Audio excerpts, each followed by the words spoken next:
မင်္ဂလာပါရှင်အရှင်ဇောတိကညောင်တုံးဆရာတော်ရေးသားအပ်သောဝိတ္တုဒ္ဓိကျင့်စဉ်တရားအပိုင်း2ဤအပိုင်း14ကိုတင်ပြပါမယ်ရှင်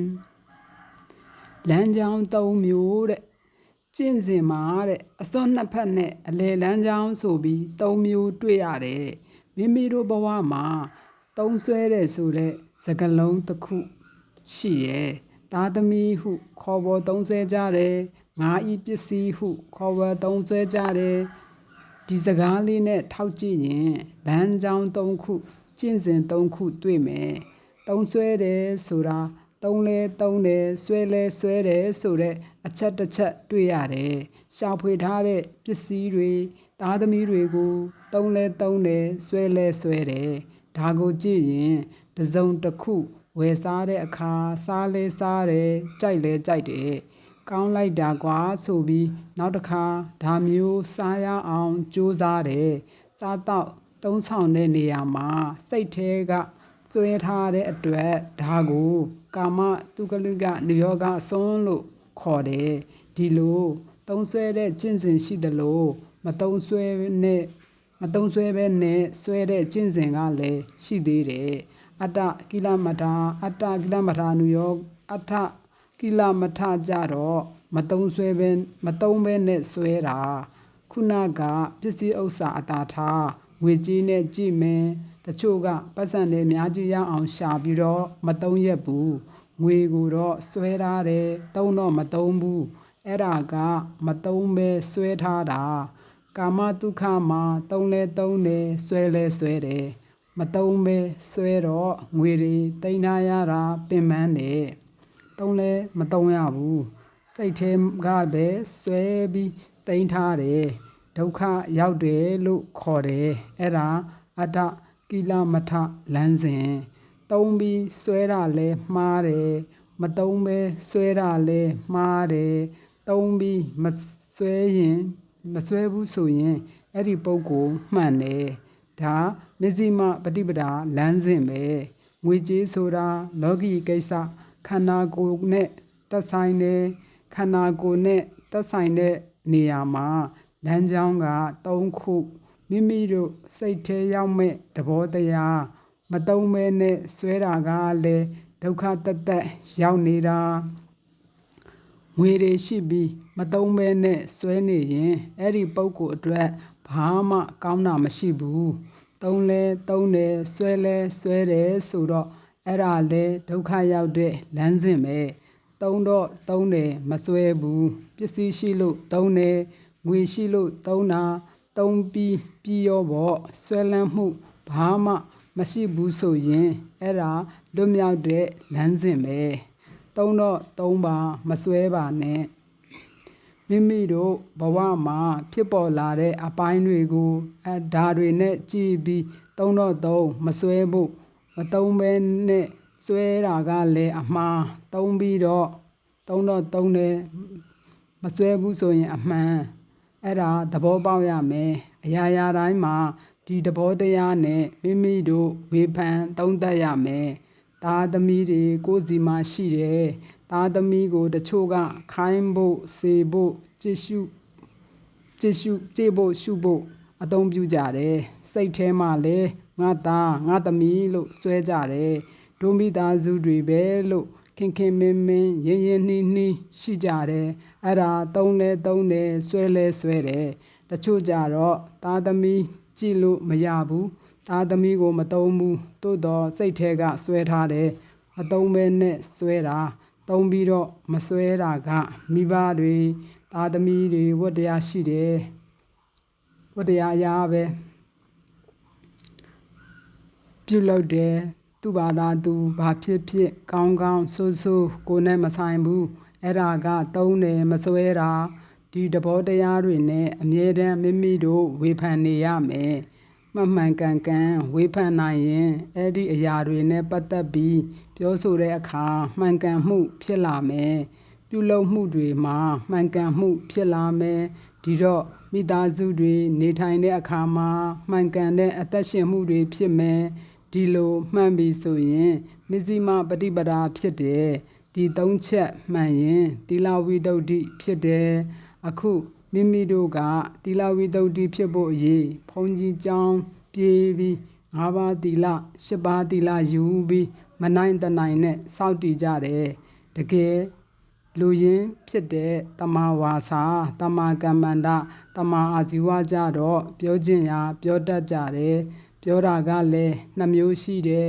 အပြစ်တင်တာနဲ့ချီးကျူးတာပဲရှိတယ်အပြစ်တင်တဲ့အတ္တကိလမထအစွန်းနဲ့ချီးကျူးတဲ့ကာမဒုက္ခအစွန်းချစ်ခင်တဲ့တဘာဝနဲ့အပြစ်မြင်တဲ့အစွဲတွေနဲ့ပဲသွားနေကြတယ်ချစ်ခင်တဲ့အစွဲတွေကြောင့်ကျဉ်ကျပ်တယ်အပြစ်မြင်တဲ့အစွဲတွေကြောင့်ငတ်ပြတ်ပြီးဒီလိုနဲ့ပဲရှင်သန်နေကြတယ်သိဖို့အတွက်ကျင့်ရမယ်တဲ့အခုပြောခဲ့တဲ့သဘောတရားတွေအရာသီလဝိသုဒ္ဓိဆိုတာနည်းနည်းတော့သဘောပေါက်လာပါပြီသဘောပေါက်တာဟာစာရွက်ထဲမှာရှိတဲ့လုပ်ငန်းစဉ်လောက်ပဲရှိသေးတယ်တကယ်ကောင်းဤဆိုဤဆိုတာကိုသိဖို့အတွက်ကြတော့ကျင့်ရမယ်မြင်သမျှကြားသမျှကိုယ်နဲ့ဆက်သမျှချစ်ခင်တဲ့အပြောနဲ့ပြောသလားအပြစ်တင်တဲ့အပြောနဲ့ပြောသလားဆိုတာကိုကြည့်ရမယ်ဒါမျိုးပြောမိပြီဆိုရင်တမာဝါစာမဖြစ်တော့ဘူးချစ်ခင်တဲ့စိတ်နဲ့ပြုလုပ်သလားအပြစ်တင်တဲ့စိတ်နဲ့ပြုလုပ်သလားဒါမျိုးလုံးမွေးရင်တမာကမ္မန္တမဖြစ်တော့ဘူးကိုယ့်ဘာသာကိုဝေဖန်နေရမယ်တတိထားပြီးဝေဖန်ရင်သိလာလိမ့်မယ်မိမိတို့ပြုလုပ်ချက်တွေဟာခန္ဓာကိုယ်နဲ့ဆိုင်တဲ့အတွက်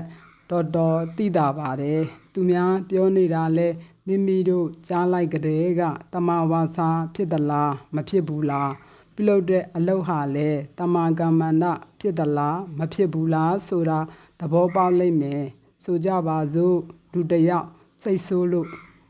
တစုံတရာကိုပြစ်ပေါက်ပြစ်လိုက်တယ်ပြင်းပြင်းထန်ထန်လေးပြုလုပ်လိုက်တာကိုကကြည့်ရင်သိနေတာပေါ့သူပြုလုပ်ချက်ဟာမှန်သလားမမှန်ဘူးလားဆိုတာမမှန်ရင်တမန်ကမ္မန္တမဟုတ်ဘူးဒါကိုကသွားအပြစ်မတင်နဲ့အပြစ်တင်ရင်အတ္တကိလမထာဖြစ်ရောသူတို့ဒါကတော့ကွာငါသားငါသမီးမို့လို့သူဟာသူဘလောက်ဒေါသထွက်ခွင့်လွတ်တယ်သူလှုပ်တာကောင်းပါတယ်လို့ချီးကျူးမိရင်ကာမဒုက္ခပဲအမှန်အတိုင်းမမြင်တော့ဘူးပြုလုပ်ချက်တိုင်းမှာသူများပဲပြုလုပ်ကိုယ်ပဲပြုလုပ်ဒါတွေနဲ့ပဲဝေဖန်နေရမယ်ဝေဖန်တဲ့အခါမှာအကောင်းအဆိုးကိုသဘောပေါက်လာမယ်အကောင်းအဆိုးကိုသဘောပေါက်လာရင်အကောင်းကိုပဲရွေးယူတော့မယ်ဒီလိုကျင့်တဲ့အခါကြာလာတော့အကောင်းကိုပဲလက်ခံလာလိမ့်မယ်အကောင်းကိုလက်ခံတော့ကောင်းတဲ့အတိုင်းပဲတုတ်ပြန်တော့မယ်ပြုမှုတော့မယ်ဆိုရင်သီလဝိသုဒ္ဓိဖြစ်လာလိမ့်မယ်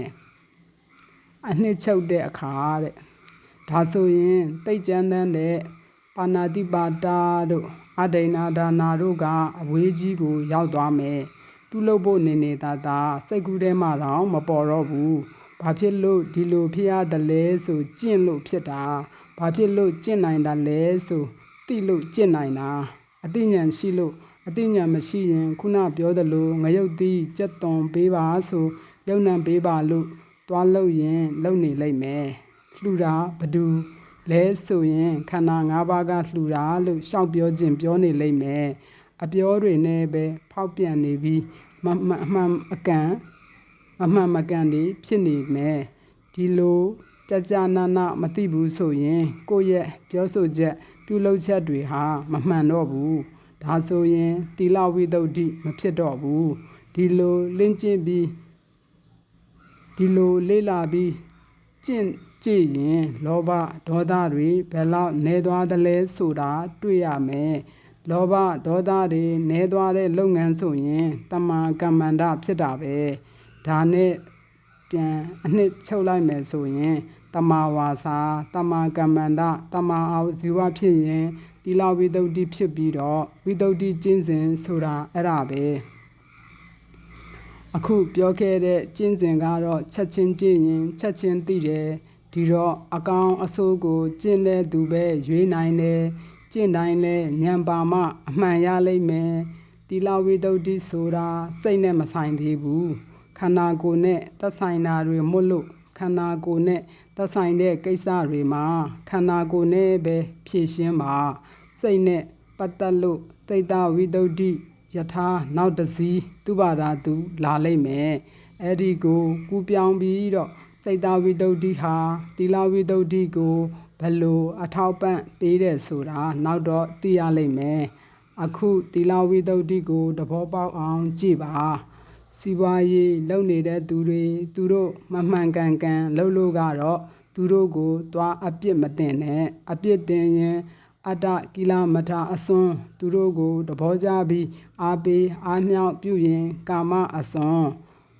မှန်ကန်ကန်မြင်ပြီးတော့ကိုယ့်ဘာသာကိုလွတ်အောင်နေရင်မေဇိမပฏิပဒါဒီအတိုင်းသွားရလိမ့်မယ်ဒီတော့သူများကိုလည်းပဲကြုံလာတဲ့အခါကိုကိုသူများကအပြစ်တင်သည်ဖြစ်ပါစေချီးကျူးသည်ဖြစ်ပါစေအတူတူပါပဲလက်မခံမိစေနဲ့လက်ခံပြီးဟဲ့ဆိုရင်အစွန်းရောက်သွားပြီအစွန်းရောက်သွားရင်ချစ်ခင်တဲ့အစွဲနဲ့အပြစ်မြင်တဲ့အစွဲနှစ်ခုပေါ်လာလိမ့်မယ်အဲ့ဒီလိုဆိုရင်ဘေးနှစ်ခုပဲရလိမ့်မယ်ချစ်ခင်တဲ့အစွဲကြောင့်ကျဉ်ကျပ်နေလိမ့်မယ်မလွတ်လပ်ဘူးအဲ့ဒီပုဂ္ဂိုလ်နဲ့ဆက်သွယ်ပြီးတော့ကျဉ်ကျပ်တဲ့ဘေးတင့်လိမ့်မယ်အပြစ်တင်တဲ့အတွက်ကိုမပြောချင်ပါဘူးမစားချင်ပါဘူးဆိုတဲ့အငတ်ဘေးတင့်လိမ့်မယ်ဒီတော့သီလဝိတ္တုဒ္ဓိကိုမှန်ကန်ကန်သာကျင့်နိုင်ရင်အစွန်းနှစ်ဖက်ကလောပြီးကျင်းလဲမကျဉ်ကျပ်တော့ဘူးမိမိတို့ဘဝမှာငတ်ပြတ်ပြီးဆင်းရဲဒုက္ခတွေမရောက်တော့ဘူးဒါလေးသဘောပေါက်ပါတရားလဲမရအစားလဲမဝါတဲ့တချို့ကမရှာရမဖွေရဘူးရှာဖွေနေရင်အပယ်ကျလိမ့်မယ်လမ်းစဉ်လို့ထင်နေကြတယ်ငတ်ပြတ်ပြီးဒုက္ခရောက်တာတွေရှိတယ်တရားကျင့်လို့ငတ်နေတာတေချာမသိရင်ရှိပါတယ်မစားရဲမတောက်ရဲဖြစ်တတ်ကြတယ်ဦးဇင်းတို့ရိတ်တာမှာမနက်စောစောဖွင့်ထားတဲ့တရားခွေတွေရှိတယ်ဆွမ်းအာဟာရတွေသုံးဆောင်တဲ့အခါမှာဖွင့်တဲ့တရားခွေထဲမှာမစင်မကျင်သုံးဆောင်မိရင်ခန္ဓာကိုယ်နဲ့ဆက်ရလိမ့်မယ်လို့ပြောတယ်ဒီလိုပြောတော့တချို့တရားနဲ့တရားအားထုတ်ကြတဲ့ပုံကိုယ်တွေကကြောက်တယ်မစားရဲမတောက်ရဲနဲ့ဟိုကကြွေးထားတာမစားရဲဘူးတရားကလည်းသဘောမပေါက်ဘူးနောက်တော့ဟိုမေးဒီမေးနဲ့ဦးဇင်းတို့စီရောက်လာတဲ့အခါပြောပြပါတယ်စားတာရတယ်မေတ္တာလေးပို့ပြီးတော့စားရင်ကြည်တယ်ကိစ္စမရှိဘူးဒီလိုပြောတော့မှသူတို့စားရဲတောက်ရဲရှိကြတယ်ဘာဖြစ်လို့ဒီလိုဖြစ်ရတာလဲဆိုတော့သူတို့တေချာမသိကြပဲမသိတော့အပြောကသူတို့အတွက်တမာဝါစာမဖြစ်ဘူးဒီတော့အငတ်ဘေးတင့်တယ်ဟိုကကျွေးတဲ့ဟာကိုသူတို့မစားကြဘူးမစားရဲတော့ငတ်တာပေါ့ဆိုလိုတာက